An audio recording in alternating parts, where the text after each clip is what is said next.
Hello, I'm with Maxine Sheets-Johnstone. Hi, Maxine. Hi, Serge. So you talk a lot about the primacy of movement, and one phrase you have used is, we come into the world moving. In a way, this phrase also applies to your career, as you started being a dancer before being a philosopher. Do you want to say a little bit more about this career? Well, it's very true. In my first life, I was a dancer. I was a dancer choreographer, professor of dance, dance scholar. And in my studies at the University of Wisconsin, where I got my doctorate in dance and philosophy, I found myself at odds with what I called the party line, which was a definition of movement and dance as a force in time and space. The reason it didn't agree with me was because if I thought about it at all, I thought, well, airplanes in the wind are forces in time and space, and that's not getting us anywhere near animate movement and dance.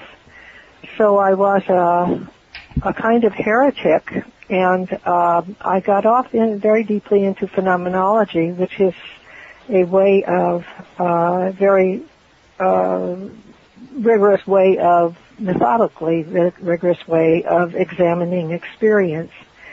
And that work eventually was the basis of my doctorate, which was a book called The Phenomenology of Dance. And one of the prime things that I showed in there was that movement is not a force in time and space, but that movement creates its own time, space, and force, which is what gives it its particular qualitative dynamics.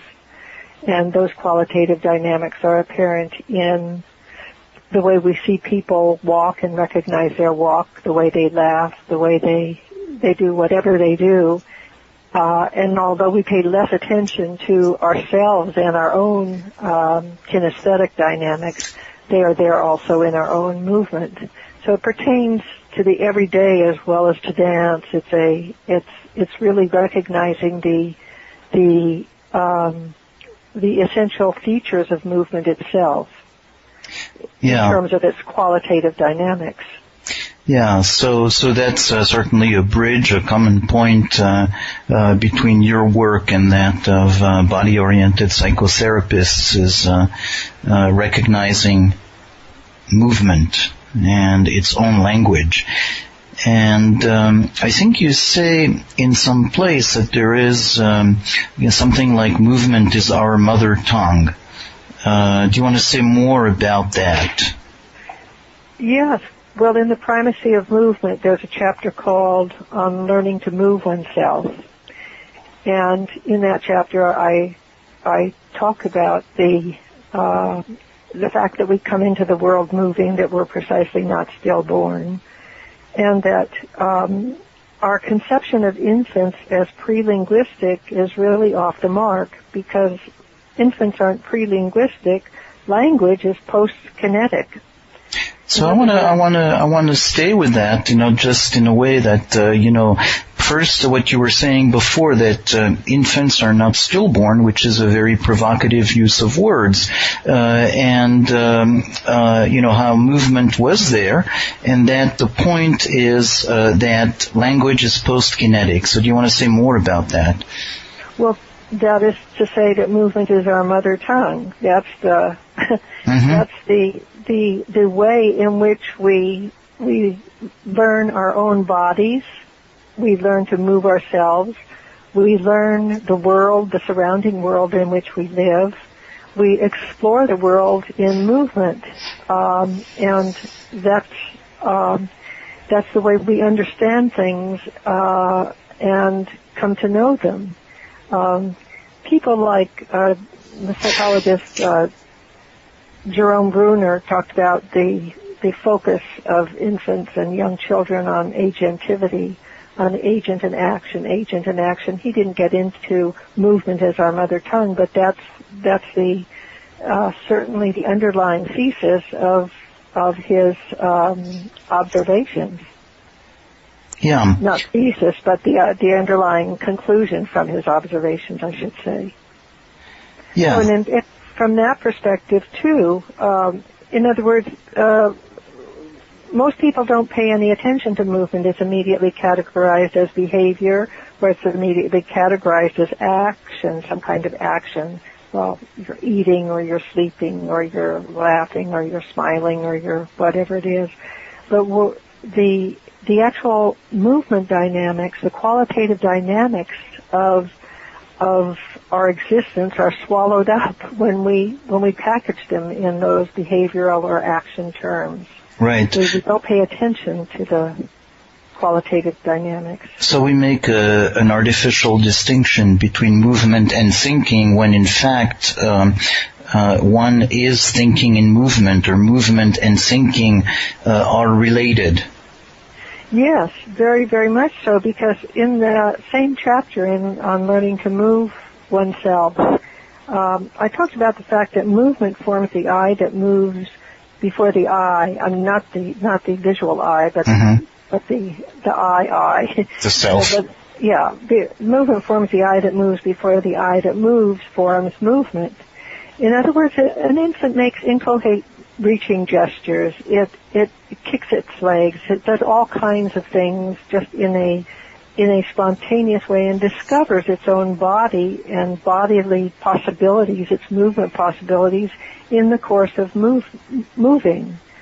And all of that movement comes into forming the self that evolves and develops before, and when I say that before the I that moves forms movement, that pertains precisely to becoming aware, thoughtful, cognitive of the world about one as well as oneself. So thinking and movement allows the developing infant and young child to move about effectively, efficiently, and reasonably in the world. Yeah. So that is similar in a way to some of the work you've done in talking about the roots of thinking. Yes, very, very much so. I had, maybe I should just mention this on the side because it's just been a great influence on my work and writings and everything that I've done, is that I went back to the University of Wisconsin at Madison for a second doctorate in evolutionary biology. It's incomplete, but I wanted to ground my whatever I did in the realities of evolutionary thought, as well as ontogenetical thought, and as well as phenomenology. In other words, bringing all of these strands of our lives together in some kind of meaningful way. So in the roots of thinking, I was very much concerned with paleoanthropological case studies. One of them had to do with taking up the very popular notion in anthropological circles, or paleoanthropological circles, that stone tools replaced teeth. It was kind of like a truism, and nobody explored or specified how that happened. I mean, how would that happen? And in a very detailed analysis in one of those chapters, I showed how the core tools and the flake tools, which were the original tools of early hominids, are coincident with the morphology of our teeth in terms of our molars and our incisors, which have very, very different structures, and are what I began calling our tactile-kinesthetic body is the basis for the discovery about the difference between our molars and our incisors, because if you run your tongue across the dental arcade, starting from your molars and up across your incisors and onto the other side, you feel a very definitive change in the structure, in the spatial form of the teeth. The molars being very having protruding edges that are sharp, but not evenly so. which is the way core tools are, and then incisors, which are thin and sharp and single-edged, and are like the flake tools that were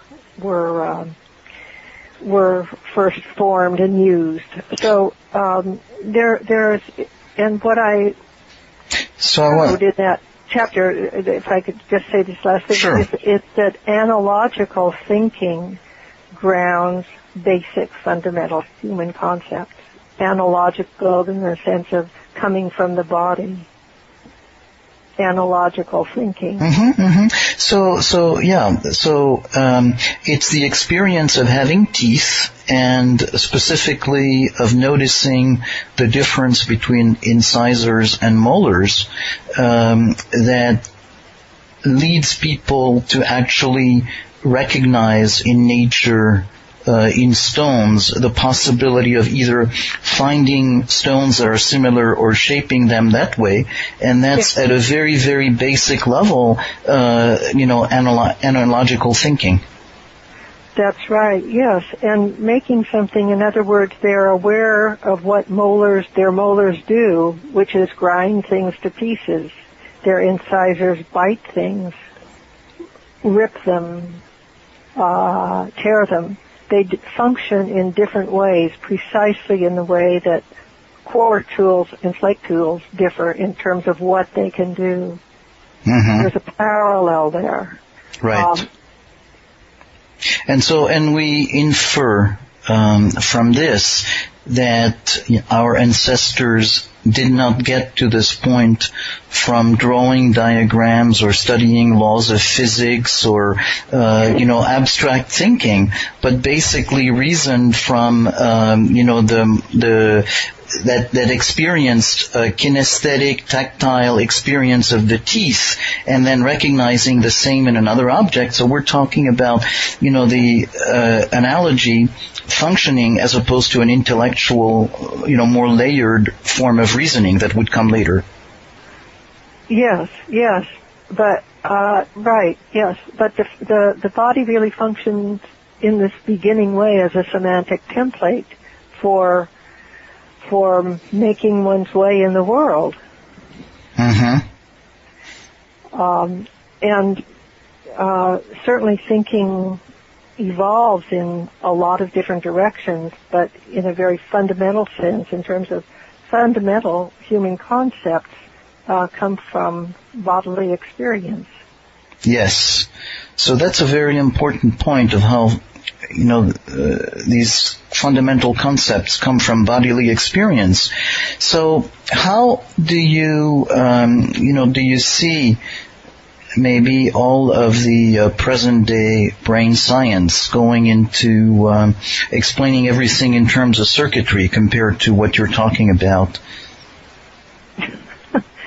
Well, I have a very difficult time with that kind of thing. It reminds me of Alison Gopnik's philosophical baby book, which is really cerebralizing infancy by way of experimental programs and imaging techniques and computer analogies rather than in the flesh observations of infant life, such as those of Daniel Stern and other psychologists and psychiatrists.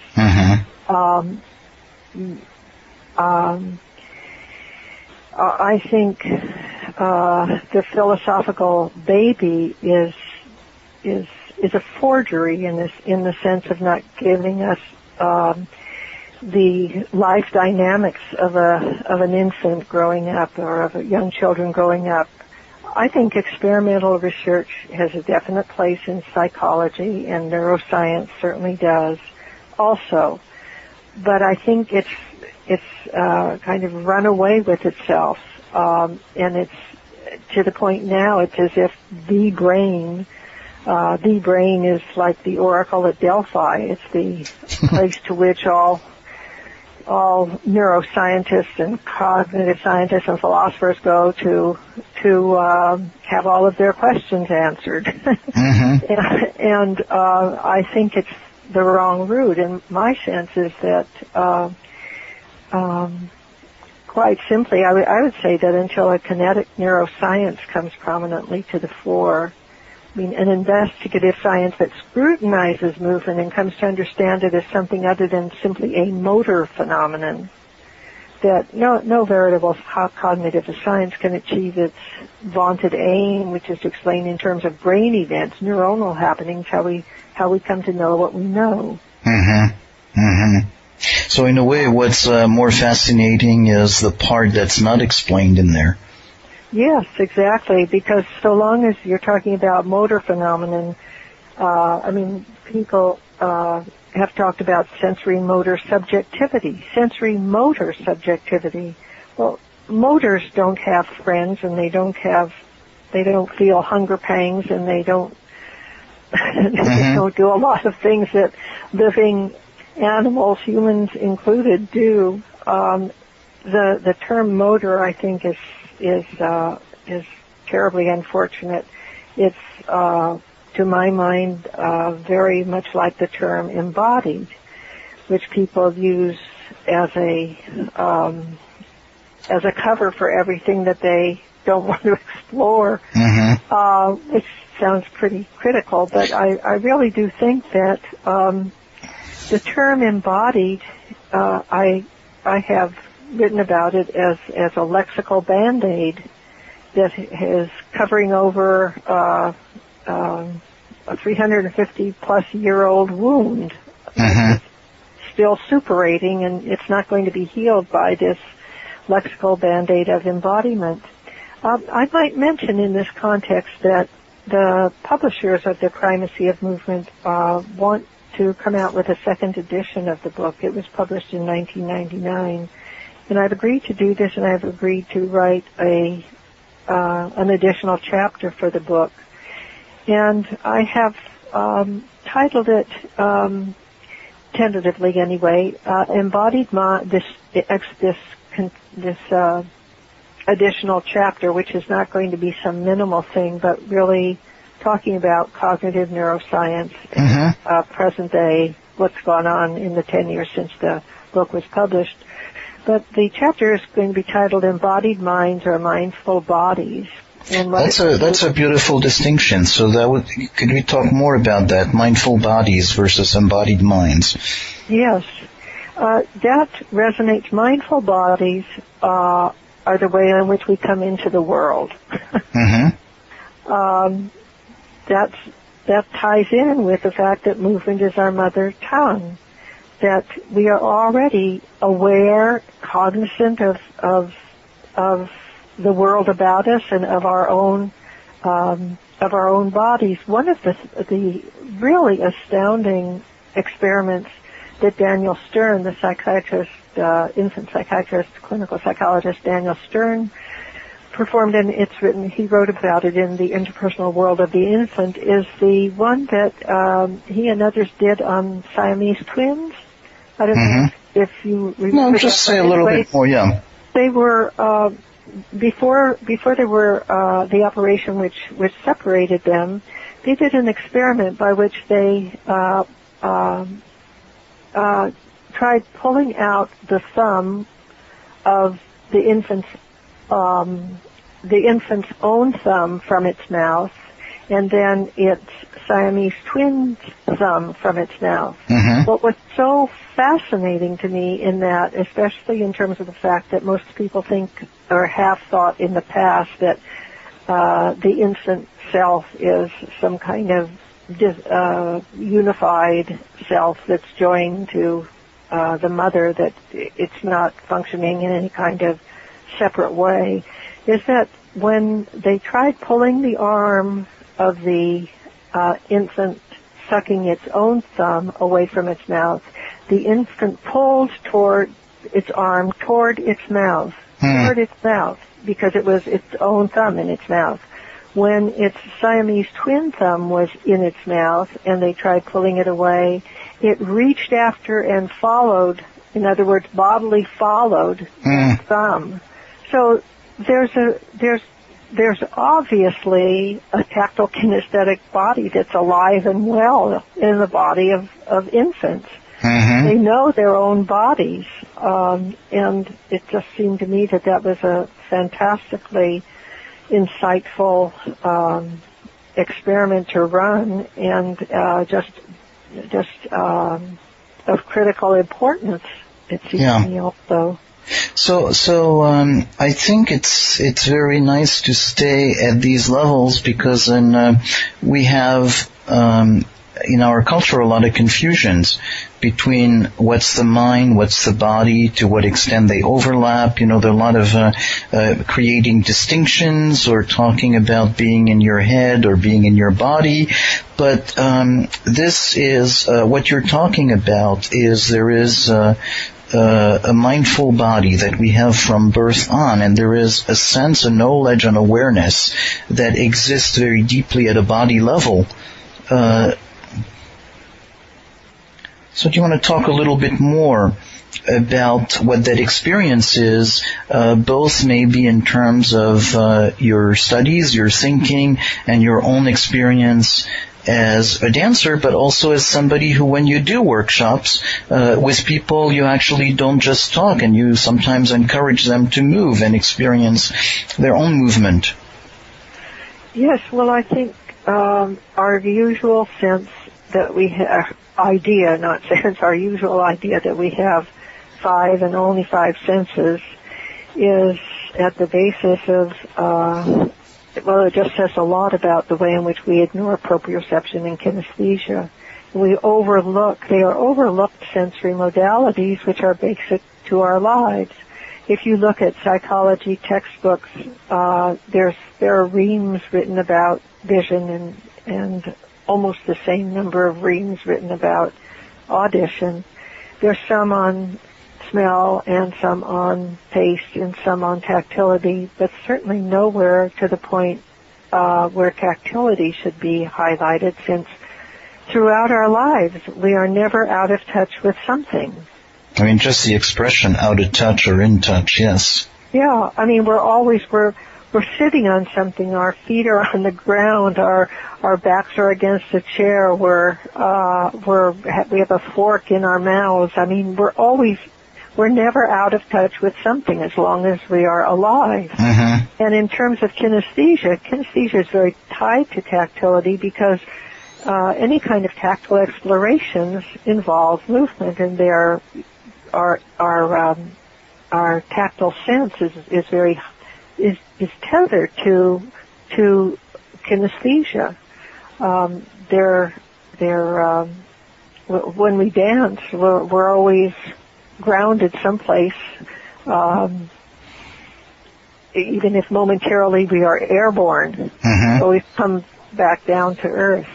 There's a line actually from a book by D.H. Lawrence that has always resonated for me, and that was he wrote, "We ought to dance with rapture, that we are alive and in the flesh and part of the living incarnate cosmos."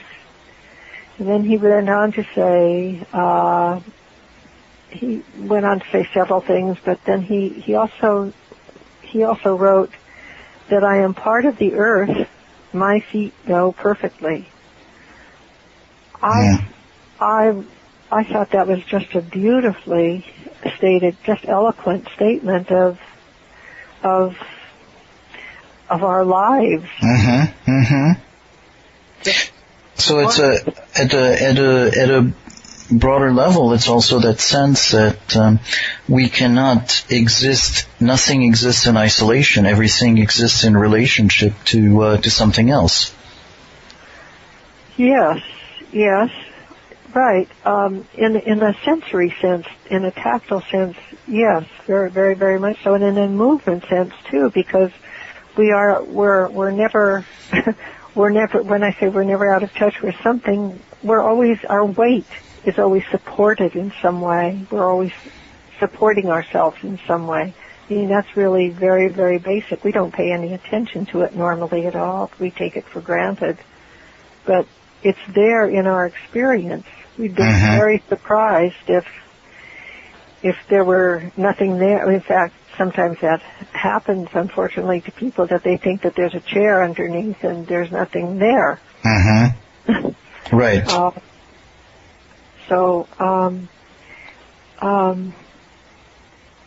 going back, wait a minute, I was going to try to go back to your question, was relating kinesthesia and proprioception to dance. There was a very strong, obviously, training in kinesthetic awareness in the as it is in the training of any dancer.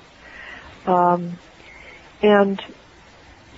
my work has really been just a broadening and a continuous elaboration of the meaningfulness of kinesthetic experience.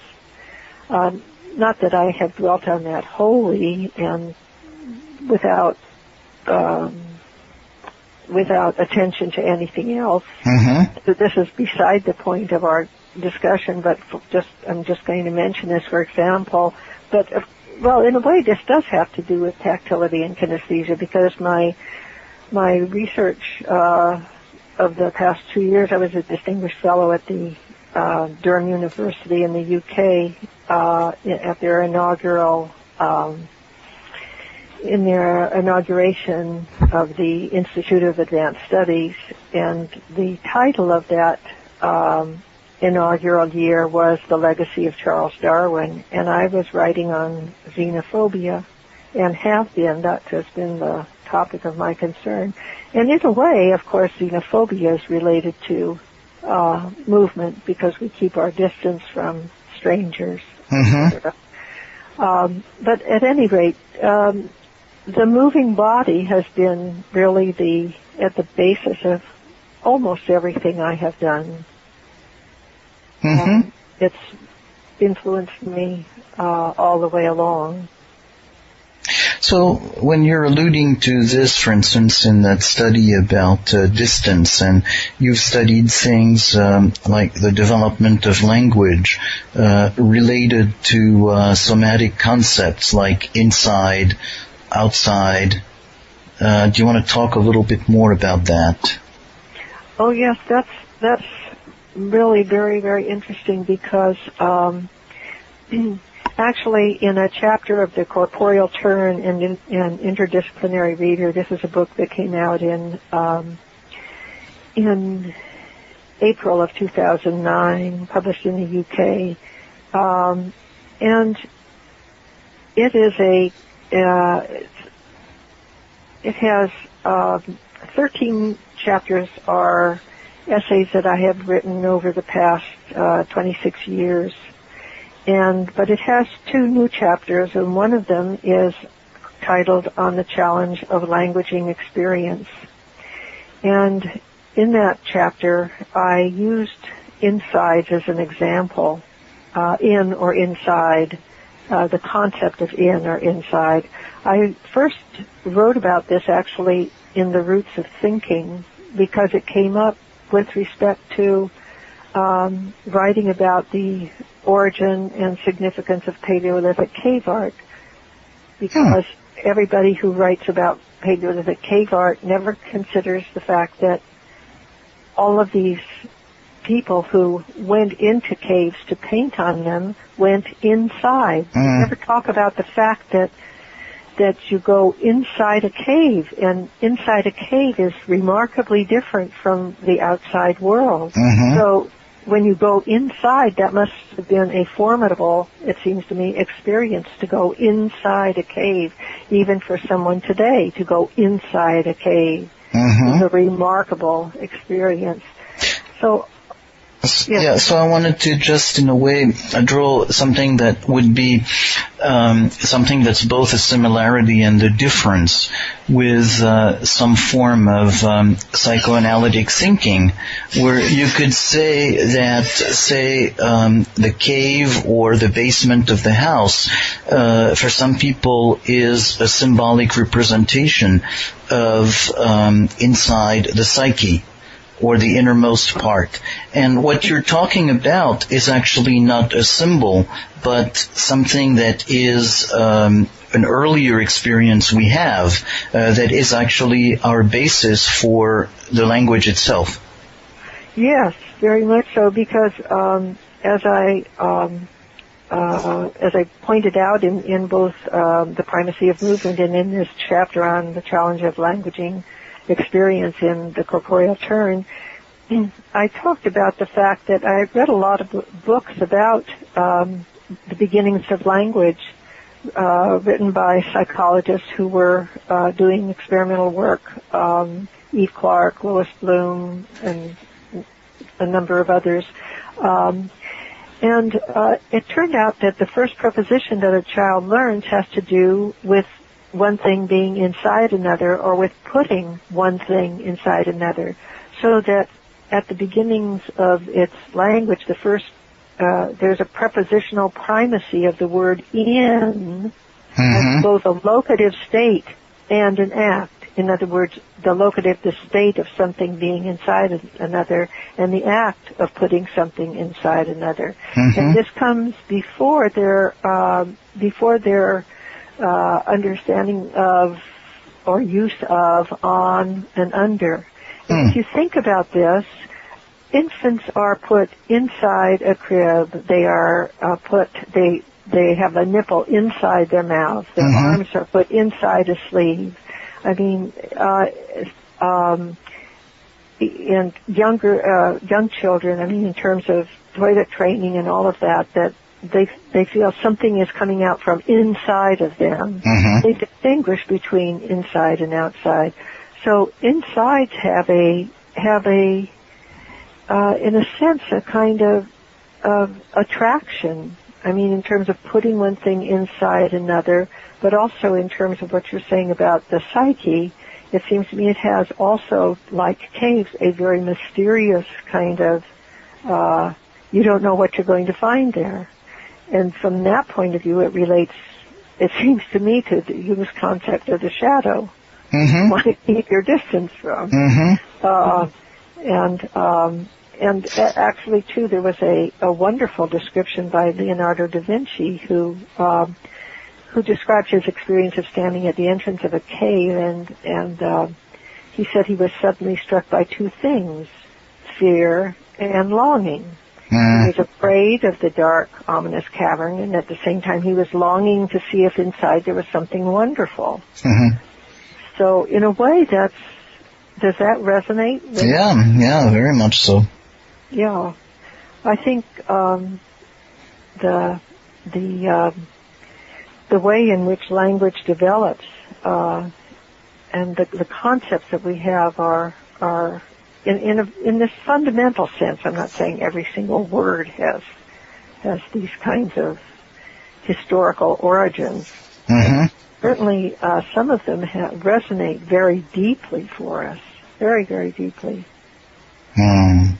So as we're coming to the end of this conversation, is there something you would want to say to conclude? What I want to say,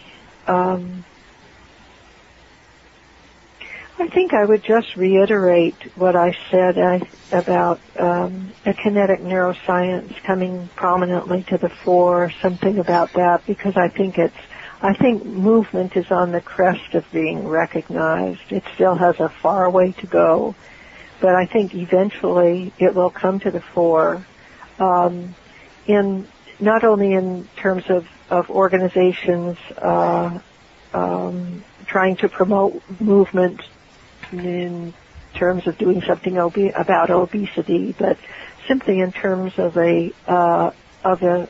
what I would call a feeling of aliveness. And realizing too the tremendous conceptual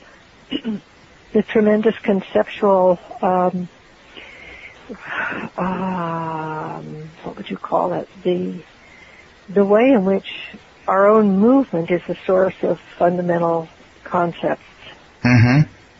And I think that will eventually come to the fore because it's out there.